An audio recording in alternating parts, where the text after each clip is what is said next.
Typically with the iPhone, Apple has decided what's the best screen size for you, but for the first time, Apple's giving you a choice. I'm Tim Stevens, and this is the new 5.5-inch iPhone 6 Plus. Apple's really going after the larger smartphone market, the phablet market, if you will, with the new iPhone 6 Plus, a 5.5-inch 1080p display that's IPS and looks great. It's very good in bright sunlight and also very good at odd angles. Apple's displays have always been good.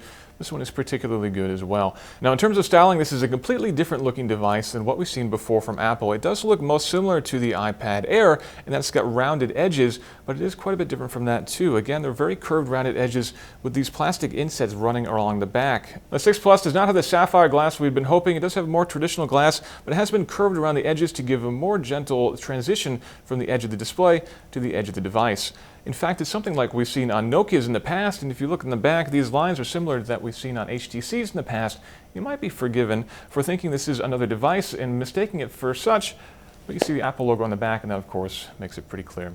The controls have been rearranged as well to be more suited for a larger device, bringing the volume rocker to the side, the power over here to the right side, and on the bottom we've got the headphone jack and a speaker that's actually impressively powerful.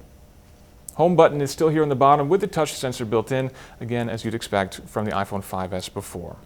In terms of dimensions, it compares pretty favorably to something like the Samsung Galaxy Note 3, which is definitely an obvious competitor for this device. It's a little bit taller, largely thanks to that home button on the bottom, but it is thinner and about the same width as before. So in terms of pocket comfort, they're pretty similar. Both large devices, though, probably going to have to live in the back pocket of your skinny jeans, I'm sorry to say. On the back, we have an 8-megapixel optically stabilized camera, which sets this phone apart from the iPhone 6, which does not have optical stabilization.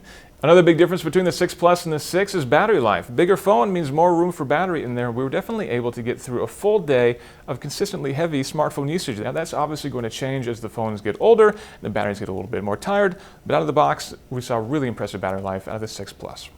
The iPhone 6 Plus starts at $299 for the 16GB model, $399 for the 64GB model, or $499 for the 128GB model. This is a larger phone. It's not going to fit into everybody's pockets, but if it fits into your lifestyle, it's definitely a great device with great battery life, a great screen, and great performance.